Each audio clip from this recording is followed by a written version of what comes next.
Hello students, this is Mrs. Teixeira talking to you, and today we have our Clil lesson and we are going to use our material ângulo, so please take your books and let's start. First, I'm going to review with you some homework, yes, that I asked you to do on page 28. I asked you to do exercise 1 and 3 as homework.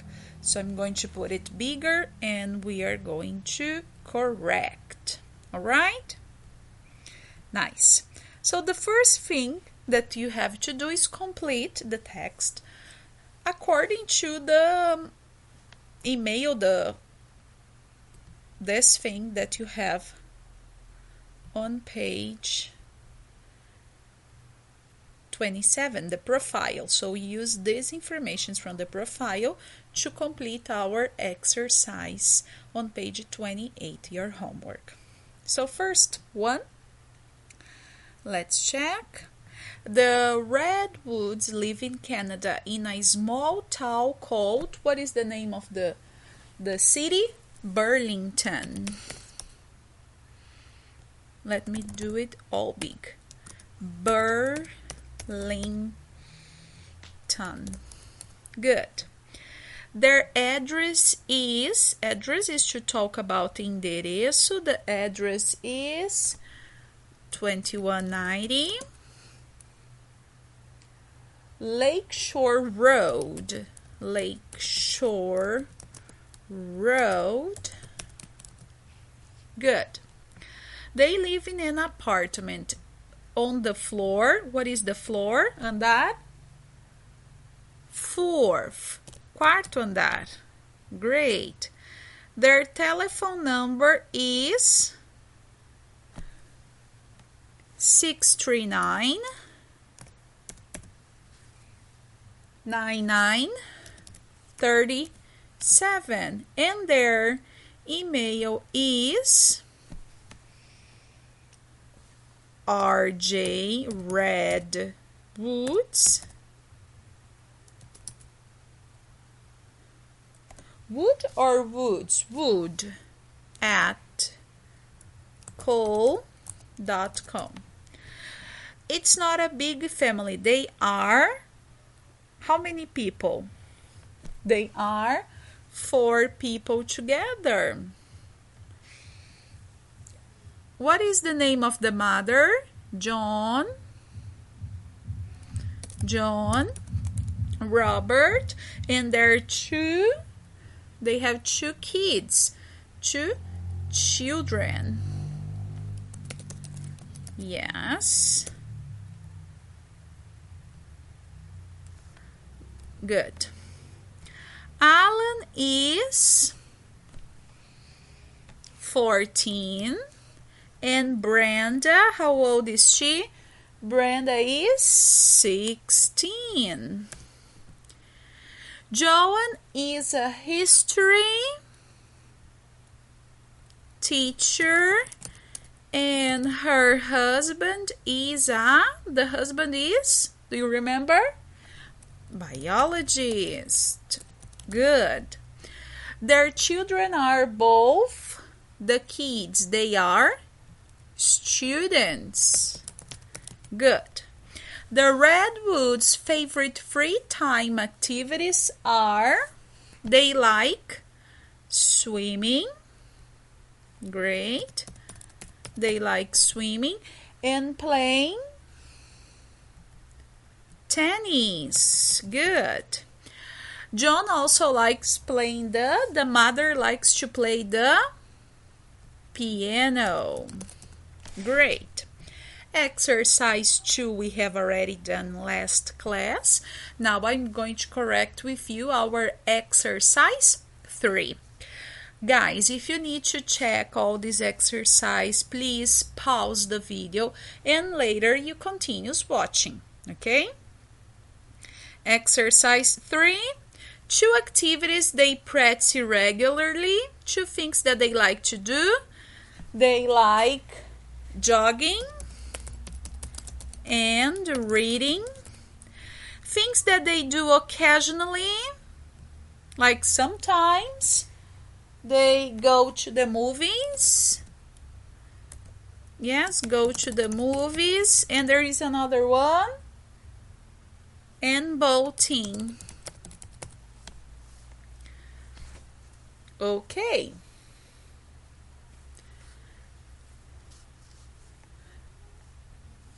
Now, guys, the next page 29 and 28 and 30, 29 and 30, it's a listening exercise, and I'm not going to do with you the listening exercise, but I want to review this grammar that we have in here, okay? In English, when I'm talking about the verb ter, I use the verb have, is equal ter. But is to talk about people possession, posse de pessoas. For example, I have a book. You have a dog. He has a baby. I'm talking about people possession, posses de pessoas. But when I want to talk about, for example, coisas que nós temos em casa, ou na cidade, em Foz do Iguaçu tem 5 mercados. So I'm going to say there is or there are. Is the verb ter, ok?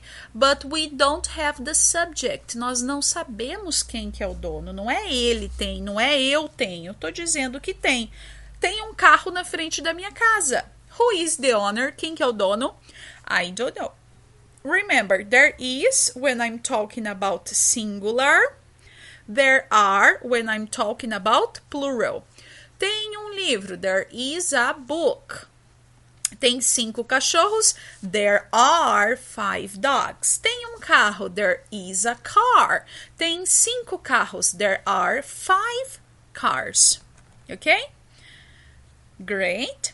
And I also want to remember with you to review the preposition. So when I'm talking about on the corner, I'm talking about esquina. Okay? So, for example, the Leader supermarket is on the corner. Across from is like the opposite side. So, across from Anglo-Americano, there is a church, or there is a church across from Anglo-Americano.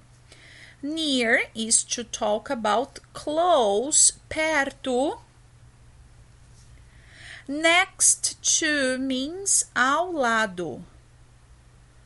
Okay? Josinete School is next to Anglo-Americano. Between means entre. Anglo-Americano is between Josinete School and Itaipu office. Behind is to talk atrás. Okay? For example, Gramadão is behind the Itaipu office. Great? Easy? It's just to review. I told you that the listening we are not going to do. I want to start with you another grammar. That is some and any. Some and any we are going to translate as algum, nenhum.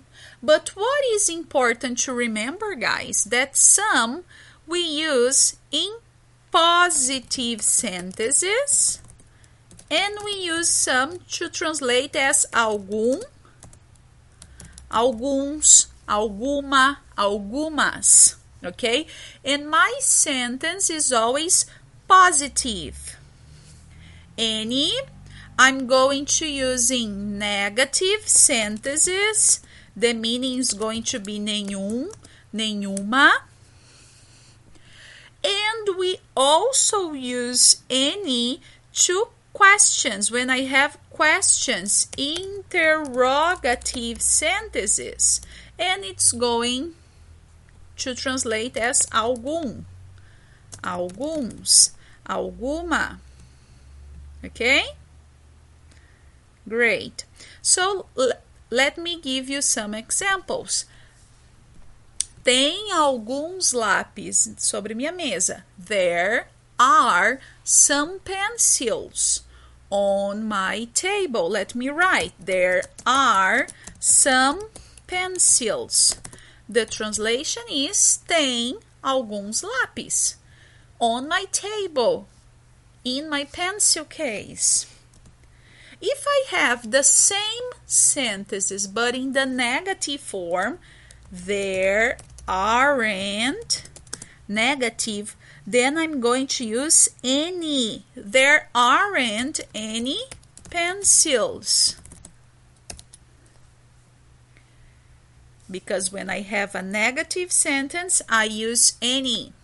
And if I have a question, tem alguns lápis? Are there is a question. When I have interrogative, I use any. Are there any pencils? Good. Next one. Here, let's use there is. There is some juice. Okay? Positive, so I use some. Negative, there isn't any, because it's negative, juice. And if I have a question, tem algum suco em casa? Is there any juice? It's a question. Okay? I can also write sentences like, eu tenho alguns livros. So how can I say, I have some books. Eu não comi nada, não comi nenhum biscoito. I don't eat, negative, any cookies.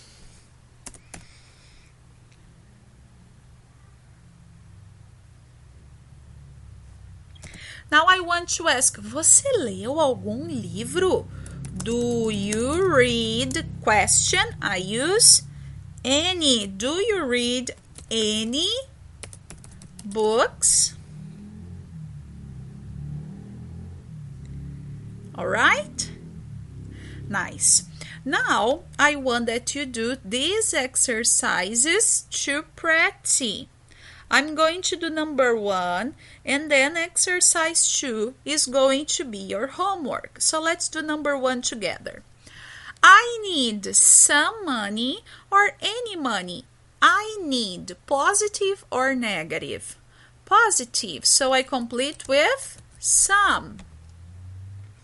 We don't have, it's a negative sentence. When I have a negative sentence, I complete with any. Great. Are there museums in this city? It's a question, interrogative. When I have interrogative, I use any. I complete with any. Perfect.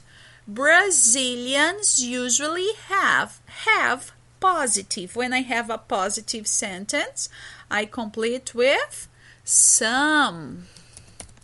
Brazilians usually have some black coffee in the morning. So your homework, guys, is going to be exercise 2. And what you have to do in our exercise 2? In our exercise 2, you are going to complete the sentences with some or any. Remember, some positive, any negative, and questions. This is very easy. Now, you also have to do exercise 2. Exercise 3. In exercise 3, you are going to complete with there is, let me put it blue. There is, there are, there isn't, there aren't, is there, are there. Remember, there is 10, singular. Okay, then I have negative, that means não tem. And question, is there? Next, there are, I use when I have plural. Okay? There aren't is the negative form, não tem, and are there, it's a question. So look here, a bed, singular or plural? A bed next to the door. I have a door in here, uma porta. A cama está ao lado da porta? Yes, so I complete with there is. Good.